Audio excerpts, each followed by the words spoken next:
بے شک جو لوگ اللہ اور اس کے رسول کو تکلیف دیتے ہیں ان پہ لعنت ہے دنیا اور آخرت کی زندگی میں. وَأَعَدَّ لَهُمْ عَذَابًا مُهِينًا، اور اللہ نے ان کے لیے دردناک عذاب تیار کر رکھا ہے. تو قرآن میں ہے. تو نبی علیہ السلام کو اذیت دینا، اس میں کون کون سی چیزیں شامل ہوں گی؟ پہلے نمبر پہ کسی شخص کی اذیت یہ ہے کہ آپ اس کی اولاد کو اذیت دیں.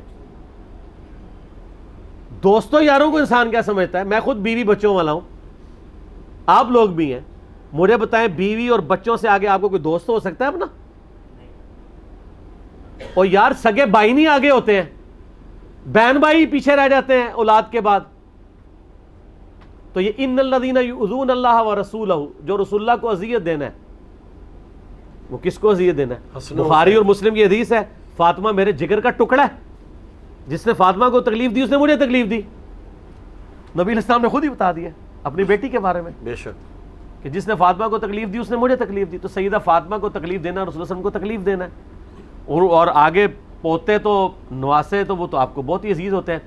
اس میں میں ایک بات کروں گا جو ان کے لیے بہت بڑی پھکی ہے. صحیح بخاری میں حدیث ہے، واشی نے فتح مکہ کے موقع پر اسلام قبول کر لیا. ویسے تو بھاگ کے وہ طائف چلا گیا تھا. حضرت بلال حبشی بھی چونکہ حبشی تھے، واشی بھی حبشی تھا، تو حضرت بلال حبشی جہاں باقی لوگوں نے اپنے رشتہ داروں کے لیے امان حاصل کی فتح مکہ کے موقع پہ، تو انہوں نے بھی حضور سے کہا کہ رسول اللہ میں بھی اس کو امان دینا چاہتا ہوں، میں اس کو قائل کر لوں گا کہ وہ اسلام قبول کر لے.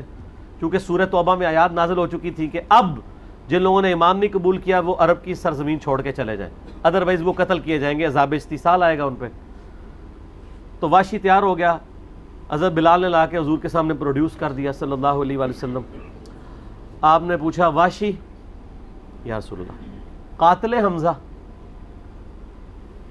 یا رسول اللہ فرمایا تیرا اسلام قبول کرتا ہوں لیکن کیا تو ایسا کر سکتا ہے کہ مجھے اپنی شکل نہ دکھانا بعد میں. کسی نے نبی علیہ السلام کو یہ مشورہ نہیں دیا کہ حضرت حمزہ کو شہید ہوئے اس وقت 8 سال ہو چکے تھے، 5 سال، کیونکہ 8 ہجری میں فتح مکہ ہوا ہے، 3 ہجری میں غزوہ احد. 5 سال پہلے حمزہ شہید ہوئے ہیں. اور یا رسول اللہ سوگ تو 3 دن ہوتا ہے، آپ 5 سال سے غم حمزہ منا رہے ہیں. ہمیں کہتے ہیں غم حسین منا رہے ہیں، تو یہ غم حمزہ کیوں منایا جا رہا ہے اور اس لیول پہ منایا جا رہا ہے کہ مجھے شکل نہیں دکھانی؟ اگر نبی علیہ السلام حریص علیکم بالمؤمنین رؤوف الرحیم ہو کے بھی اپنے جذبات کے حوالے سے اتنے اسٹرکٹ ہیں تو کوئی کہے گا بغض واشی ہے نبی علیہ السلام کے دل میں؟ نعوذ باللہ نہیں ہے. لیکن اس کی تکلیف اتنی بڑی تھی کہ نہیں بلا سکتا انسان. یہ حقیقت بات ہے. آپ کے ساتھ بھی ایسا ہو گیا ہو، آپ بھی نہیں بلا سکتے. ٹھیک ہے، تو مجھے بتائیں انسان کو اپنے چچا سے زیادہ محبت ہوتی ہے یا اپنی اولاد سے؟ اولاد. تو جو آل امیہ قاتلین اہل بیت ہے ان کی شکلیں دیکھیں گے نبی علیہ السلام قیام الدین؟ نیور. تو پھر وہ حدیث فٹ ہوگی بخاری مسلم کی، سحقن سحقن لمن غیر بعدی، ان کو مجھ سے دور کر دو جنہوں نے میرے بعد دین کو بدل دیا. تو اصل کو سمجھنا چاہیے. تو یہاں پہ یہ حدیث اس بات کا ثبوت ہے کہ نبی علیہ السلام کے دل میں بھی ایسے لوگوں کے لیے کوئی جذبہ نرمی کا نہیں آتا. لیکن آپ نے ان کو تکلیف کوئی نہیں دی، لیکن کہا بھائی مجھے نہ اپنی شکل دکھاؤ. وہ پوری زندگی حضور کے سامنے نہیں آیا اور وہ روتا تھا اس بات پہ. پھر اللہ تعالیٰ نے ان کے ساتھ ایک معاملہ کیا کہ اسی بخاری کے حدیث میں آتا ہے کہ جب مسیلمہ کذاب جھوٹے پیغمبر نے دعویٰ کیا تو اس کو قتل بھی واشی نے کیا. تو وہ پھر کہا کرتے تھے کہ میں نے اسلام کے بھی بہترین شخص کو قتل کیا تھا، یہ مجھ سے جرم ہوا تھا، آج میں نے اپنا جرم دھو دیا کہ میں نے اسلام کے بدترین دشمن کو قتل کیا. تو یہ اللہ تعالیٰ نے ان سے کروایا. لیکن ان کا سٹیٹس پھر ظاہر ہے وہ، اور ریالٹی بھی ایسا ہو بھی نہیں سکتا نا، ایک شخص کی پوری زندگی قربانیوں کے لیے گزری ہو اور ایک شخص بالکل اینڈ پہ آئے تو وہ دونوں برابر تو نہیں ہو سکتے. یہ تو حقیقت ہے. تو اللہ بھی قرآن میں کہتا ہے کہ جو فتح مکہ سے پہلے مسلمان ہوئے جو بعد میں برابر نہیں ہو سکتے. لیکن کل وعد اللہ الحسنی، اللہ نے سب کے ساتھ اچھا وعدہ رکھا ہوا ہے، بشرطے کہ باقی جو آیات ہیں ان کے تحت وہ اپنی اس کے تحت چل بھی رہے ہوں. اب کئی آپ کو پتہ ہے لوگ جو ہیں وہ نبی علیہ السلام کی وفات کے بعد مرتد ہوئے ہیں. صحیح بخاری کے اندر موجود ہے کتنے عرب قبائل مرتد ہو گئے. اگر کوئی بخاری کو نہیں مانتا تو آپ انسانی ہسٹری پڑھ کے دیکھ لیں کہ نبی علیہ السلام کی وفات کے بعد کس طریقے سے دوبارہ سے شرازہ بکھر گیا تھا. یہ تو حضرت ابوبکر رضی اللہ تعالیٰ عنہ کی بڑی ثابت قدمی اور ان کی مینجمنٹ تھی، ادروائز تو یعنی معاملہ تل پٹ ہو گیا تھا۔ ظاہر ہے جب لیڈر اوپر سے جاتا ہے تو نیچے پھر کئی فتنے سر اٹھانا شروع کر دیتے ہیں۔ ہم پاکستان میں یہی تو بھگت رہے ہیں۔ محمد علی جناح اگر 8-10 سال اور زندہ رہتے اور اسی وقت ایک آئین بن جاتا تو آئین کے ساتھ جو پچھلے 70 سالوں میں کھلواڑ ہو رہا ہے اور جو کچھ عوام الناس کے ساتھ دھوکہ دہی ہو رہی ہے یہ نہ ہوتی۔ یہ پاکستان کی پریکٹیکل مثال ہے، تتر بتر ہو گیا۔ نبی علیہ السلام بھی آپ دیکھیں کہ عرب کے غلبے کے فوراً بعد ہی آپ علیہ السلام دنیا سے چلے گئے۔ یہ تو سکسیسر اچھا مل گیا سیدنا ابوبکر رضی اللہ تعالیٰ عنہ، کہ جنہوں نے وہ سارے فتنوں کو دبایا اور ان کو اللہ پہ اتنا اعتماد تھا کہ انہوں نے سارے محاذوں پہ جو ہے نا وہ دفاع کیا، حتیٰ کہ یہ بڑا مشکل کام تھا بڑی تھوڑی مین پاور کے ساتھ، لیکن ان کا ایمان کامل تھا۔ انہوں نے کہا کہ نبی علیہ السلام نے بشارت دی ہے، بخاری مسلم میں حدیث ہے کہ ان قریب کیسر روم ختم ہو جائے گا، قیامت تک کوئی کیسر نہیں ہوگا۔ لوگ کہتے تھے یار یہ کیسی باتیں کر رہے ہیں، ہزاروں سال کی اتنی امپائر ہے اور وہ ایسی ختم ہوگی کہ ہمیشہ کے لیے ختم ہو جائے گی، اور آپ نے فرمایا ان قریب کسرا بھی ختم ہوگا، پھر قیامت تک کوئی کسرا نہیں ہوگا۔ تو دیکھ لیں آج 1400 سال ہو گئے ہیں، نہ کیسر واپس آیا نہ کسرا۔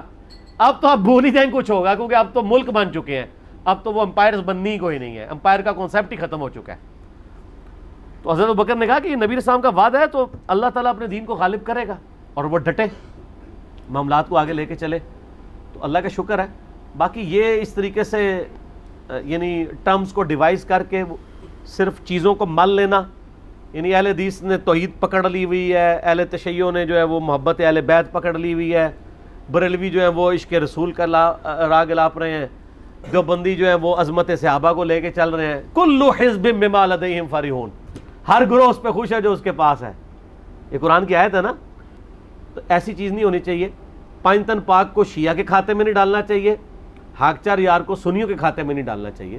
سب پرسنالٹی اسلام کی ہیں، اسلام کے ریئل ہیرو ہیں، ان کی قدر کرنی چاہیے۔ ٹھیک ہے، جزاک اللہ۔ دوسرا سوال یہ ہے جی کہ ہمارے اہل سنت علماء کی جانب سے عموماً ممبروں پر یہ بات بلند کی جاتی ہے، خصوصاً محرم الحرام میں، کہ کالا لباس پہننا جہنمیوں کا شعار ہے، اس لیے کالے کپڑے پہننا حرام ہے۔ آپ اس حوالے سے کیا فرماتے ہیں؟ اب تو میرا خیال ہے کہ معاملہ بڑا ٹھنڈا ہو چکا ہے ہماری ویڈیوز کی برکت سے، اللہ کا شکر ہے۔ اب تو یہ ایسی باتیں رہی نہیں ہیں کہ کالا لباس جو ہے جہنمیوں کا ہے، یہ تو کسی حدیث میں نہیں ہے، کوئی حدیث ہی نکال کے لے آتے، یہ بزرگوں نے فرمایا ہوا ہے، اور بزرگوں کا بابوں کا دین اور ہے اور کتابوں کا اور۔ ہم نے کئی دفعہ یہ چیز بیان کی ہے کہ اس کو کسی فرقے کے ساتھ منسوب نہ کریں، اور فرقے کی دشمنی آپ کو یہاں تک نہ لے جائے کہ آپ سنت کا مذاق اڑائیں۔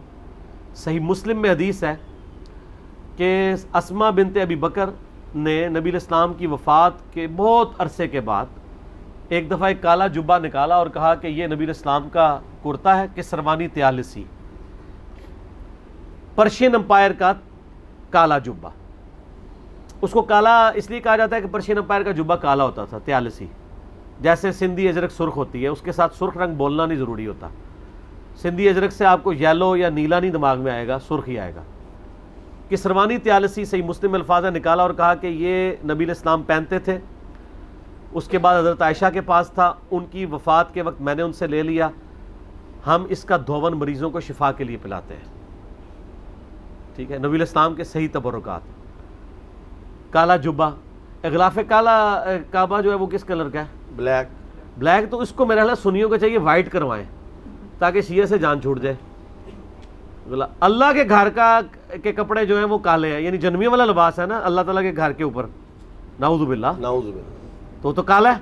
اور غلاف کعبہ اسلام سے بھی پہلے کا چل رہا ہے، نبی علیہ السلام نے اسے انڈورس کیا ہوا ہے۔ غلاف کعبہ اس زمانے میں بھی چڑھتا تھا، صحیح بخاری میں حدیث موجود ہے۔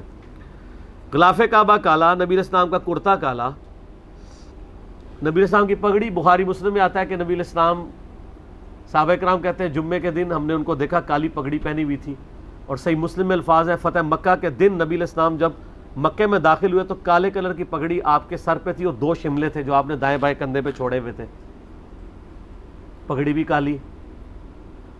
اچھا، کالی کملی سنی ہوئی ہے؟ بے شک۔ تو یہ کالی کملے والے نعت کیوں لکھا ہوا ہے؟ اگر کالا لباس جہنمیوں کا لباس ہے تو نبی علیہ السلام کی چادر کیوں کالی تھی؟ وہ تو میں نے آپ کو حدیث کے ساتھ سنائی نہیں صحیح مسلم سے کہ اما عائشہ کہتی ہیں کہ نبی علیہ السلام نے ایک منقش چادر کالے رنگ کی اوڑھی تھی، حسن ابن علی، حسین ابن علی، فاطمہ اور سیدنا علی رضی اللہ عنہم اجمعین وعلیہم السلام اجمعین کو اپنی چادر کے نیچے لے کے آپ نے کہا انما یرید اللہ لیذھب عنکم الرجس اہل البیت ویطہرکم تطہیرا. کہیں اسی بغض کے اندر نہ کہتے ہو کون؟ کہ یہ کالی چادر کے اندر نہیں نبی علیہ السلام پہ صرف ٹکر نہیں لیتے، ابھی تک تو مسلمان اس لیول پہ نہیں گیا. انجانے میں ان کو یہ پتہ نہیں ہوتا کہ وہ ٹکر کس سے لے رہے ہیں. جیسا کہ مسلمان جو دن رات جھوٹ بولتا ہے اور قرآن کی تلاوت بھی کرتا ہے، اور جب وہ قرآن میں پڑھتا ہے لعنت اللہ علی الکاذبین تو خود اپنے اوپر لعنت بھیج رہا ہوتا ہے، لیکن اس کو یہ پتہ نہیں ہوتا کہ وہ اپنے پہ لعنت بھیج رہا ہے. ورنہ تو یہ آیت اسکپ کر دے یا جھوٹ بولنا چھوڑ دے. تو یہ انجانے میں کر رہے ہوتے ہیں. ہمارا یعنی کام ان سے نفرت کرنا نہیں ہے، ان کو بات سمجھانا ہے کہ یار خدا کے لیے ان چیزوں کو اس طریقے سے پریزنٹ نہ کرو. اگر یہ کرو گے اور آپ یہ لیم ایکسکیوزز رکھو گے تو پھر نقصان ہوگا، پھر آپ اولو العلم قائما بالقسط نہیں ہوگے، سچائی پر مبنی نہیں ہوگے. تو اب آپ دیکھ رہے ہیں. اور پھر یہ ایک اور انہوں نے کہا ہے وہ جی ٹھیک ہے جی کالا لباس پہن سکتے ہیں لیکن کوشش کریں محرم میں نہ پہنے. اچھا ہر چیز کے اوپر کوئی نہ کوئی انہوں نے بنایا ہوا ہے. اگلے دن میں ایک اہل حدیث مولوی پاکستان لیول کا مناظر ہے، وہ کہہ رہا ہے جی میں پگڑی اس لیے نہیں باندھتا لوگ بریلوی نہ مجھے سمجھ لیں. تیرے دماغ میں یہ کیوں نہیں آیا کہ میں پگڑی اس لیے باندھتا ہوں تاکہ لوگ مجھے متبع سنت سمجھیں کہ نبی علیہ السلام بھی پگڑی باندھتے تھے؟ تو یہ بات تو تیرے دماغ میں نہیں آئی ہے، تجھے شیطان دوسری طرف لگا رہا ہے. تو یہ فرقہ آڑے ہے، سیدھی سی بات ہے، فرقہ واریت ہے، اس کی وجہ سے یہ سب کچھ کر رہے ہوتے ہیں. تو اس کے اوپر میں ان کو پھکی دیتا ہوں کہ صحیح بخاری میں حدیث ہے اینٹی وینم الزامی جواب، کہ جب ابو سفیان رضی اللہ تعالیٰ عنہ فوت ہوئے تو ان کی جو بیٹی تھی سیدہ ام حبیبہ جو نبی علیہ السلام کی بیوی بھی ہیں. آپ اندازہ کریں یہ ام حبیبہ حضور کی وہ بیوی ہیں کہ جنہوں نے اسلام کی وجہ سے مشقتیں اٹھائی ہیں، اور ان لوگوں سے اٹھائی ہیں کہ جن لوگوں کو ان کی بنیاد پہ خال المومنین کہا جاتا ہے.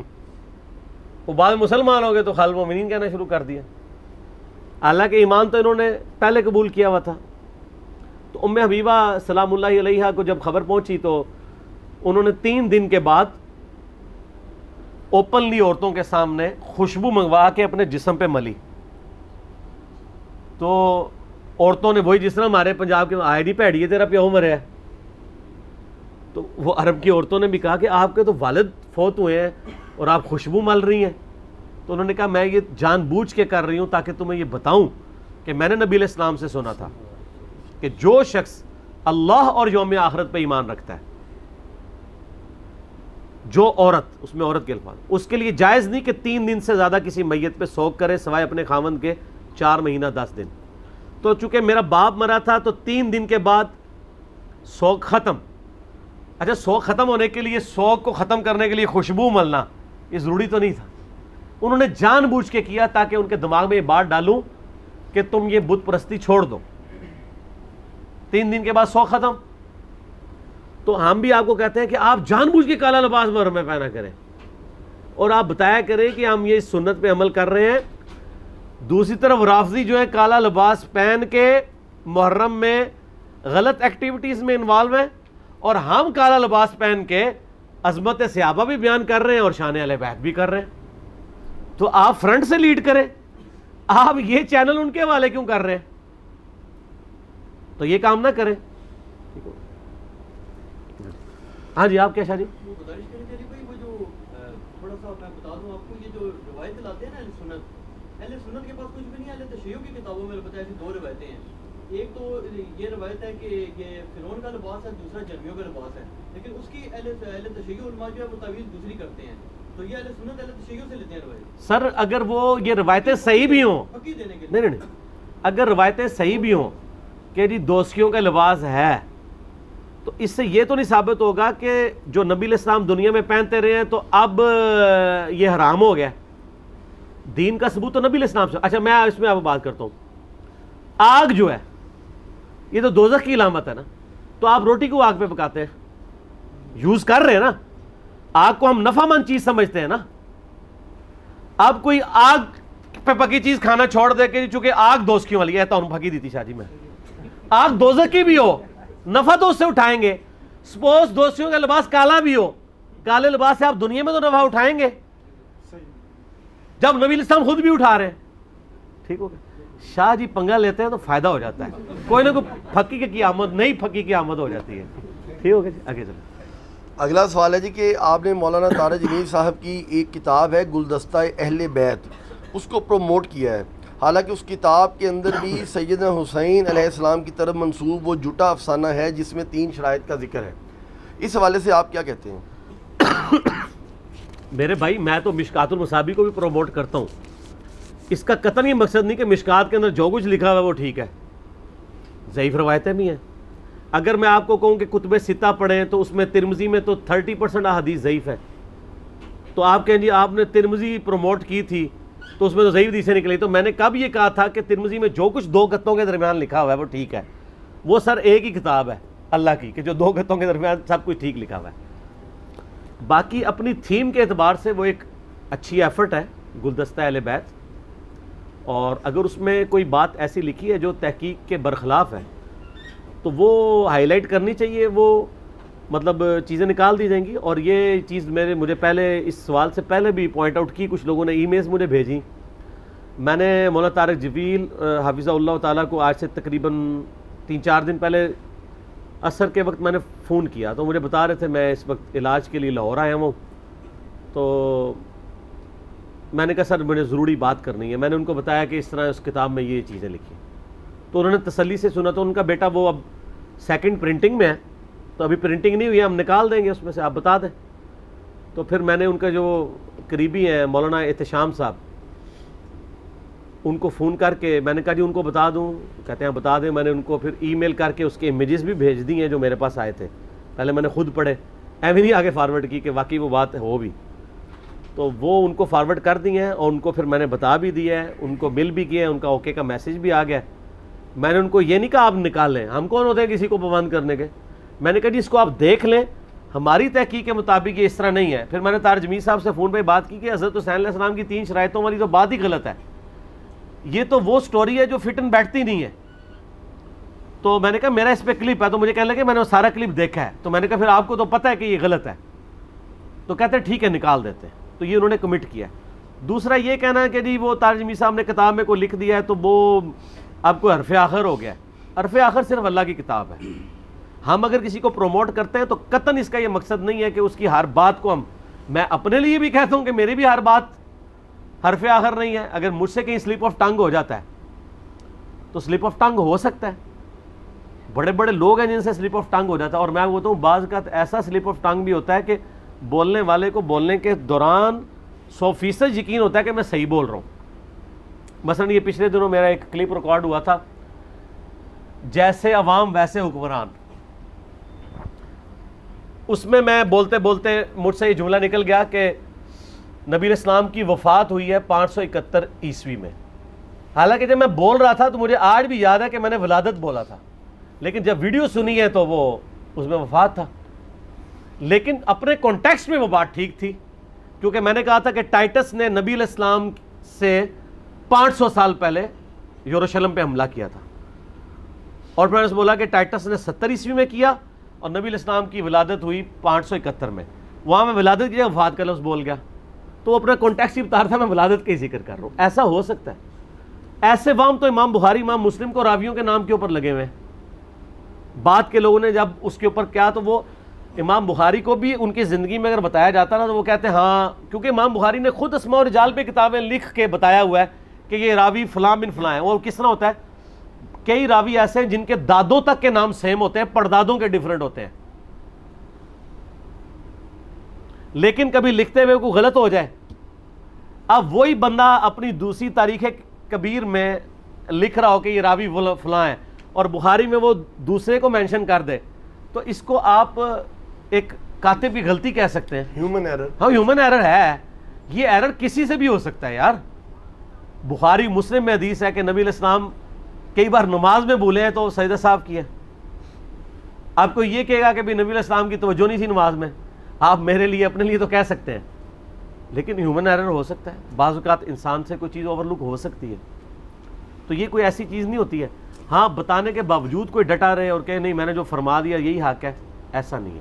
اور ہیومن ایرر ہونا ضروری ہے، ہوگا تو آپ کو پتہ چلے گا کہ پرفیکٹ اللہ ہے، انسان تو پرفیکٹ ہو ہی نہیں سکتا. مخلوق کا مخلوق ہونا ہی امپرفیکشن ہے، پرفیکٹ خالق ہی ہو سکتا ہے، مخلوق تو ہے امپرفیکٹ ہے کیونکہ مخلوق کے ساتھ موت جڑی ہوئی ہے، مخلوق کی زندگی مستعار ہے، اللہ کی زندگی اپنی ہے، هو الحی القیوم. ہم زندہ ہیں اس کی وجہ سے. جب ہماری ہر چیز ہی ادھار کی ہے تو ادھاری تو خود ادھار ہونا ہی سب سے بڑی کمزوری ہے، ہم اس کی وجہ سے ہیں. اور آج فیصلہ کر دے تو کل من علیہا فان، تو پیچھے صرف رب. ٹھیک ہے، اس طرح کی جو چیزیں ہیں. تو باقی اس میں یہ بھی بتایا تھا کہ مولانا طارق جمیل صاحب کو کسی نے یہ بتایا کہ نبی الاسلام خواب میں آئے ہیں اور انہوں نے اس کتاب کو پسند فرمایا. اس کا قطعاً یہ مقصد نہیں ہے کہ نبی الاسلام نے کوئی چیز پسند فرمائی ہے تو اس کا یہ مطلب ہے کہ 100% اس میں سب کچھ ٹھیک لکھا ہوا ہے. کسی کو پسند نہ پسندیدگی کا معاملہ 100% نہیں ہوتا. اگر آپ کو کوئی بندہ پسند ہے تو کیا آپ اس کی 100% عادتوں کو پسند کر رہے ہوتے ہیں؟ نہیں، چاند ایک باتیں آپ کو اچھی لگ رہی ہوتی ہیں. یعنی میں اگر بار بار تبلیغی جماعت کو کہتا ہوں مجھے بڑی محبت ہے، اس کا کیا مطلب ہے کہ مجھے تبلیغی جماعت جو فضائل اعمال پڑھتی ہے میرے پیٹ میں تو درد اٹھتا ہے کہ یار قرآن کیوں نہیں پڑھتے؟ لیکن ان کی جو ایفرٹس ہیں، جو کوششیں ہیں، ان کو میں صحیح کہتا ہوں. میں ان کو ایک دینی غلبے کے اعتبار سے غالب جو ان کے اندر ہے وہ نیکی کا مادہ ہے. ٹھیک ہے، تو نبی الاسلام اگر کسی بات سے خوش ہوں، آپ تو کئی صحابہ سے بھی خوش ہیں. ٹھیک ہے، تو اس کا یہ مطلب نہیں ہے کہ وہ صحابہ کرام علیہم رضوان کی 100% چیزیں نبی الاسلام اون کرتے ہیں. یہ تو صحابی بھی کہنے کے لیے تیار نہیں ہوگا کہ میری 100% چیزیں اون کی جا رہی ہیں، ایسا تو نہیں ہے. لیکن یہ آپ کہہ سکتے ہیں کہ اکثریت، جیسا کہ صحیح بخاری میں حدیث ہے کہ 6 بندوں سے نبی علیہ السلام اپنی وفات تک راضی رہے: عثمان، علی، طلحہ، زبیر، عبد الرحمن بن عوف، سعد ابن ابی وقاص. تو یہ وہ جو رکنی کمیٹی بنائی تھی، یعنی وہ ٹوٹل 10 تھے نا اشرا مبشرہ، اس وقت تک وہ 6. ہاں وہ چونکہ رشتہ دار تھے سیدنا جو سعید ابن زید تھے، اس لیے حضرت عبداللہ بن عمر، حضرت عمر فاروق نے ان کا نام نہیں لیا، ورنہ وہ بھی شامل تھے. اور ابو عبیدہ ابن جراح فوت ہو چکے تھے، حضرت ابو بکر آلریڈی فوت ہو چکے تھے، حضرت عمر ایک خود تھے. تو اس کا یہ مطلب نہیں کہ ان 6 سے وہاں تک راضی رہے، تو یہ مطلب ہے کہ 6 جو کچھ کر رہے ہیں یا کریں گے مرتے دم تک وہ سب کا سب ہی ٹھیک ہوگا. تو پھر اس میں وہ چیزیں کہاں جائیں گی جو انہوں نے کی اور اس کے اوپر خود پچھتاوے کا اظہار کیا اور اس کو اپنے ڈیسیژنس کو ریورس کیا، وہ کہاں جائیں گے؟ اس کی مثال آپ دیکھ لیں، خود حضرت عمر کے بارے میں ترمذی میں آتا ہے کہ ان کا بیٹا آ کے کہتا ہے، بتائیں، ان کے بیٹے کو ایک شامی آ کے کہتا ہے، اور یہ حضرت عمر کے دور کی بات نہیں ہے، یہ بات ہے حضرت میر معاویہ کے دور کی. اہل شام میں سے ایک شخص آ کے کہتا ہے جامعہ ترمذی میں کہ بتائیں حج تمتع جائز ہے یا ناجائز؟ وہ کہتے ہیں جائز، یہ تو سنت ہے. انہوں نے پہلے منوا لیا کہ بعد میں مکر ہی نہ جائیں. پھر انہوں نے کہا آپ کے والد تو منع کرتے تھے حج تمتع سے. بلیک میل کیا نا کہ پہلے غلط کروا لیں تب کہ پھر جب ابے کی بات پتہ چلے گی پھر دیکھو ہوں ابے نو غلط کہنا کہ نہیں. تو ان کو پتا وہ صحابی تھا، وہ بھابی تو نہیں تھا، نہ بابی تھا، وہ تو صحابی تھا. انہوں نے کہا کہ مجھے یہ بتاؤ، اگر ایک بات کا حکم رسول اللہ دیں صلی اللہ علیہ وسلم اور میرا باپ اس کی مخالفت کرے تو اطاعت رسول اللہ کی جائے گی یا میرے باپ کی؟ ان کا رسول اللہ صلی اللہ علیہ وسلم کی. تو عبداللہ بن عمر نے فرمایا پھر نبی علیہ السلام تو ہمیں حج تمتع کا حکم دیتے تھے، تو نبی علیہ السلام کی بات ہی مانی جائے گی.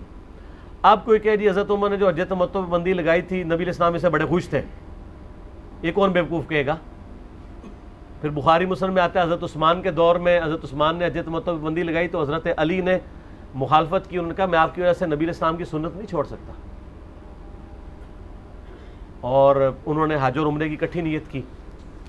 تو کسی بندے کی زندگی میں 2-4 واقعات اس کو 0 سے ملٹیپلائی نہیں کرتے. نہ یہ ہوتا ہے کہ وہ واقعات اس لیے صحیح ہو جائیں کہ وہ بندہ صحیح ہے، نہیں. غالب کسی زندگی کا پورشن دیکھا جاتا ہے. تو گلدستہ اہل بیت میں غالب پورشن جو ہے وہ محبت اہل بیت والا ہے. غلطی ہو سکتی ہے, کوئی انسانی کوشش ہے. ٹھیک ہو گیا, درست. اگلا سوال ہے جی کہ ڈاکٹر ذاکر نائک کی آپ بہت تعریف کرتے ہیں, حالانکہ انہوں نے بھی امام ابن تیمیہ کی تقلید میں جنتی لشکر والی بشارت یزید ابن معاویہ فاسق و فاجر کے اوپر فٹ کی ہے. اچھا, بات یہ کہ ڈاکٹر ذاکر نائک کی میں نے تعریف جن باتوں میں کی ہے ان میں تو میں کروں گا نا. ہم تو مجھ سے مزاج ہیں, کمپیریٹیو اسٹڈی میں انہوں نے بہت بڑی ایفرٹ کی ہے. باقی جہاں پہ ود ان ریلیجن ان سے غلطی ہوئی ہے تو میرے علاوہ تو میرے خیال کسی کا کلپ اس طرح ریکارڈڈ نہیں ہے بائی نیم مینشن کر کے. آپ یوٹیوب پر لکھیں جنتی لشکر والی بشارت, 5 لاکھ سے زیادہ لوگ وہ کلپ دیکھ چکے ہیں. ایک طرف ڈاکٹر ذاکر نائک کی تصویر ہے, ایک طرف میری ہے. تو میں نے اس میں بتایا کہ ان کو غلطی لگی ہے, اور ظاہر ابن تیمیہ کی وجہ سے لگی ہے. کانسٹنٹائن والی جو بشارت فٹ کر دی تھی, تو میں نے اس میں بتایا کہ یار وہ صحیح بخاری میں حدیث ہے, میری امت کا پہلا گروہ جو کیسر روم کے شہر پہ حملہ کرے گا. قسطنطنیہ تو اس میں موجود ہی نہیں, اور کیسر روم کا شہر تو ہمس تھا شام میں. وہاں پہ حملہ جو کیا تھا وہ تو ابو عبیدہ ابن جراح نے کیا تھا حضرت عمر کے دور میں.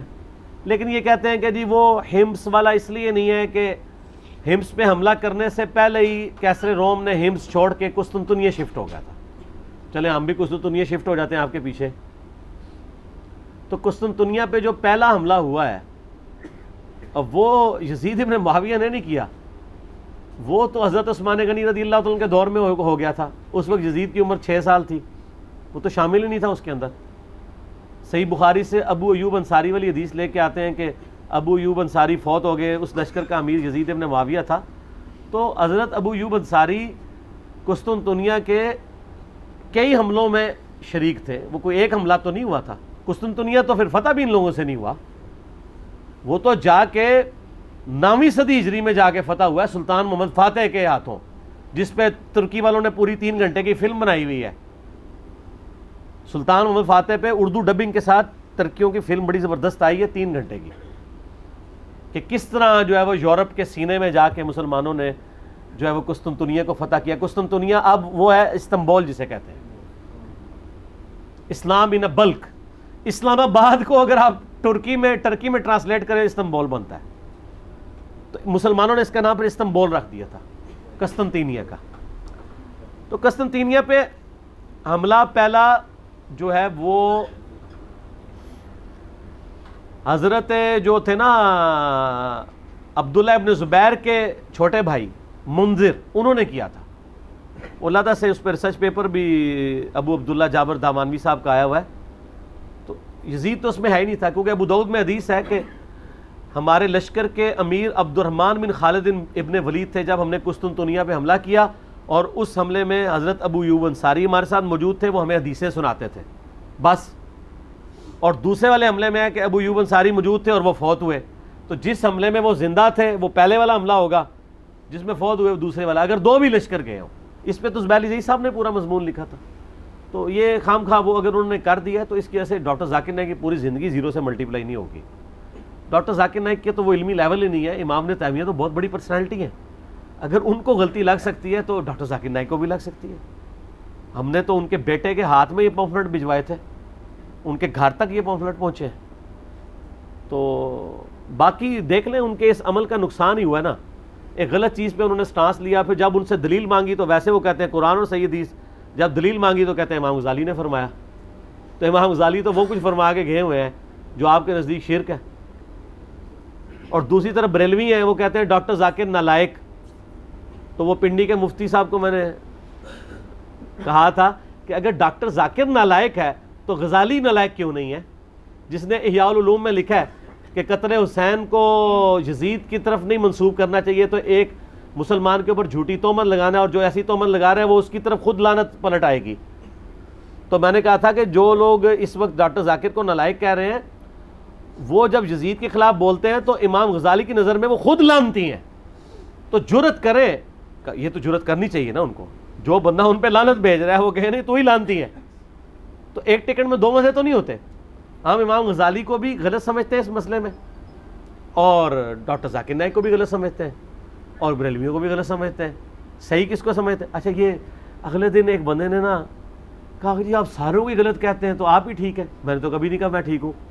میں تو ہمیشہ کہتا ہوں نہ میں وابی نہ میں بابی، میں ہوں مسلم علمی کتابی. آپ کتابوں کو فالو کریں. نہیں سارے غلط ہیں جی، سارے ہی غلط ہیں کسی نہ کسی معاملے میں. آئے کوئی مسلمان یہ دعویٰ کرے کہ فلاں مسلمان انکلوڈنگ میرے بارے میں کہ وہ 100% ٹھیک ہے، یہ کون دعویٰ کر سکتا ہے؟ آپ یہ دیکھا جائے کریں کہ جو غلطی ہائی لائٹ ہو رہی ہے وہ غلطی ہے کہ نہیں. تو یہ کہتے ہیں غلطی ہائی لائٹ نہ کریں، اچھائیاں بیان کریں. ان کو کہیں اچھائیاں اگر بیان کریں تو یہ کام آپ خود کیوں نہیں کرتے؟ آپ اپنے بزرگوں کی تو اچھائیاں بیان کرتے ہیں، دوسروں کی تو غلطیاں بیان کرتے ہیں. تو سر 99 قتل تو آپ نے بھی کیے ہوئے ہیں، کیا دیوبندی اپنے علاوہ سارے فرقوں کو غلط نہیں کہتے؟ بالکل کہتے ہیں. کہتے ہیں. تو 99 قتل تو انہوں نے بھی کیا، ہم نے ساتھ کہہ دیا کہ دیوبندی بھی غلط ہے، تو ایک ہی زیادہ کر کے سینچری پوری کی ہے نا. مدعا سارا ہمارے اوپر پڑ گیا، ہم تو پھر بھی اولو العلم قائما بالقسط ہے، انصاف پہ قائم ہے کہ نہیں دیوبندی بھی اس معاملے میں غلط ہے. تو کسی کو غلط کہنے کا مطلب یہ نہیں کہ اس کی تکفیر کرتے ہیں. یہ لوگ جب غلط کہتے ہیں اسلام سے بھی باہر نکالتے ہیں. ہم غلط کہہ کے بھی پیچھے نماز پڑھتے ہیں. یقین کریں جو مولوی میرے خلاف جمعہ پڑھاتے ہیں میں ان کے پیچھے نماز پڑھ رہا ہوتا ہوں، سامنے بیٹھ کے جمعے کی تقریر سن رہا ہوتا ہوں. کتنے مولوی ہیں کہ میں مسجد میں انٹر ہوں وہ اپنا موضوع چھوڑ کے میرے اوپر شروع ہو جاتے ہیں، حالانکہ میں یعنی اپنی فیملی کے ساتھ جمعہ پڑھنے میں بھی گیا ہوتا ہوں. تو پھر بعد میں میری بیوی مجھے کہہ رہی ہوتی ہے ہاں پتر سنا، ٹھیک ہے جی غصہ اتار لیے، کیا ہوا، بات کر لی اس نے، دفن ہو گئی، آج دنیا کو پتہ بھی نہیں ہے، ختم. کیا فرق پڑتا ہے یار؟ مسند ابھی یالا میں موجود ہے کہ مروان بن حکم ممبر پہ مولا علی پہ لعنت کر رہا ہوتا تھا اور حسن حسین نیچے بیٹھ کے خطبہ سنتے تھے. اللہ اکبر. تو سر ہم تو ان کے ماننے والے ہیں، ہم پہ نام لے کے تو کوئی لعنت نہیں کر رہا نا. تو میں ان کو کہتا ہوں کہ آپ جمعے میرے خلاف پڑھانے کے بجائے مجھے نام لے کے بھی لعنت کرو نا، تب بھی میں آپ کے پیچھے نمازیں پڑھوں گا. یہی ہماری سچائی کی دلیل ہے کہ ہم شریعت کو کہیں پہ کراس اس کی باؤنڈری نہیں کرتے. نمازیں انہی کے پیچھے پڑھنی ہے کیونکہ ہمیں حکم ہے خلیفہ راشد عثمان ابن عفان کا، صحیح بخاری 695، کہ نیکی کے کاموں میں باغیوں کا ساتھ دو، نماز مسجد نبوی میں باغیوں کے پیچھے پڑھو، برائی میں ان سے الگ رہو. حالانکہ حضرت عثمان کہہ سکتے تھے کہ تم غلط لوگوں کو سپورٹ کر رہے ہو، نمازیں ان کے پیچھے نہ پڑھو، لیکن ان کو پتہ تھا ان نیکی کے کاموں میں تو آپ نہیں، تو ہم بھی نیکی کے کاموں میں ساتھ دیتے ہیں سر، اب بھی دیتے ہیں، آندہ بھی دیں گے انشاءاللہ تعالی، کوئی مسئلہ نہیں. ٹھیک ہو گیا. اگلا سوال ہے جی کہ آپ کی نظر میں اہل سنت کے علماء و اکابرین میں دور جدید کے اندر کون کون سی شخصیات ہیں جنہوں نے محبت اہل بیت کو علمی سطح پر متعارف کروایا ہے؟ دور قدیم میں تو سارے ہی ہیں جی محدثین، لیکن اس میں ٹاپ آف دا لسٹ امام حاکم ہے، نیشا پوری المتوفا 405 ہجری جنہوں نے المستدرک للحاکم لکھی ہے. امام نسائی ہیں المتوفا 303 ہجری. دور جدید کے اندر اہل بیت کی جو محبت کے امام ہیں نا جی، عرب کے اندر شیخ ناصر الدین البانی ہے. سلسلہ احادیث صحیحہ میں انہوں نے اہل بیت کے فضائل میں وہ ساری حدیثیں جمع کی ہیں جس سے ناسبیوں کے پیٹ میں مروڑ اٹھتا ہے. اور یہاں پہ عجم میں شیخ زبیر علی زئی ہیں رحمہ اللہ تعالی، مولانا مودودی ہیں رحمہ اللہ تعالی، خلافت و ملوکیت لکھی انہوں نے. لیکن ان سب سے اوپر اگر کوئی بندہ ہے نا تو مولانا اسحاق صاحب ہے رحمہ اللہ. مولانا اسحاق صاحب جو ہے نا جی دلیر آدمی تھے، ون مین آرمی تھے، اس میں کوئی شک نہیں ہے. انہوں نے سچائی بیان کرنے کا حق ادا کیا. آپ دیکھ لیں کوئی فرقہ ان کے پیچھے نہیں تھا، سارے مخالف تھے. اپنے فرقے کے 40 علماء نے ان کو اپنے فرقے سے بھی نکال دیا، لیکن ان 40 مولویوں کی وہ اوقات بھی نہیں ہے جو سورۃ الاعراف کی آیت نمبر 175 میں علماء سو کے لیے لفظ استعمال کیا گیا ہے انورٹڈ کاموں میں. لیکن مولانا اسحاق صاحب کو پوری دنیا جانتی ہے. ٹھیک ہے، تو مولانا اسحاق صاحب فوت ہوئے نا جب، تو مجھے کئی لوگوں نے میسج کیے اور جی